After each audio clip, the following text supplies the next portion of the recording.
এখন সন্ধ্যাবেলা চলে এলাম রান্নাঘরে। রান্নাঘরেই তো আমার বেশিরভাগ টাইম কাটে দিনের, সেই জন্য রান্নাঘরটি আমার বড্ড প্রিয়। তা এখন সন্ধ্যাবেলা চা খাবো।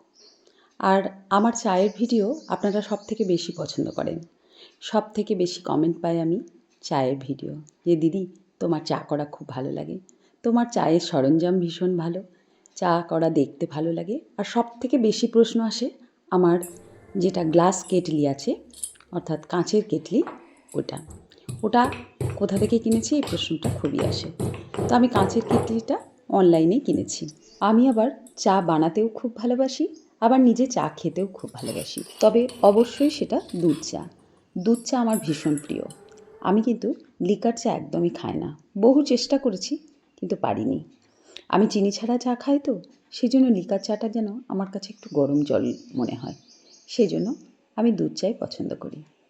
আগে যখন চিনি দিয়ে চা খেতাম তখনও দুধ চা খেয়েছি, এখনও দুধ চা খাই।